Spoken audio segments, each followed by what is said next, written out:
అక్కడున్న వాళ్ళు స్పందించి ప్రభుత్వ ఆసుపత్రికి తరలించి చికిత్స అందిస్తున్న పరిస్థితి ఉంది. ప్రస్తుతం అతన్ని సైదుల్ని పరామర్శించడానికి నల్గొండ మాజీ ఎమ్మెల్యే కంచర్ల భూపాలరెడ్డి గారు వచ్చి కూడా పరామర్శించిన పరిస్థితి ఉంది. ప్రస్తుతం సైదుల పరిస్థితి ఏ విధంగా ఉంది, ప్రస్తుతం అడిగి తెలుసుకునే ప్రయత్నం చేద్దాం. సార్ చెప్పండి, పరిస్థితి ఎట్లా ఉంది? చాలా బాధాకరంగా ఉంది.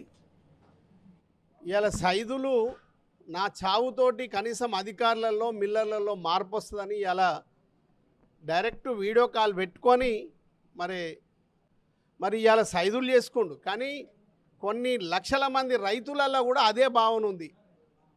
ఎలాంటి ఇబ్బందులు పెడుతురంటే నెల 10 రోజుల నుంచి ధాన్యం కొనుగోలు చేయకుండా 42 కిలోల 700 గ్రాములని అఫీషియల్గా కలెక్టర్ గారు చెప్పిండ్రని మరి 1 క్వింటాలకు 3.5 కిలోలు అట్లా కట్ చేస్తున్నారు.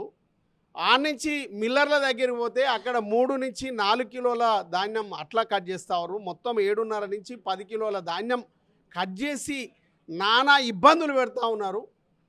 ఎమ్మడే ట్రక్ షీట్లు ఇవ్వడం లేదు. ట్రక్ షీట్ ఎమ్మడే ఇస్తే ఎంత కట్ అయిందో తెలుస్తుంది. అది అక్కడ ఒడ్లు చేరిన తర్వాత ఒక 4 రోజులకు 5 రోజులకు ట్రక్ షీట్ వస్తే అందులో ఎంత కట్ అయిందో ఏమైందో ఏమని అడిగినా సమాధానం చెప్పే పరిస్థితుల్లో అధికారులు లేరు.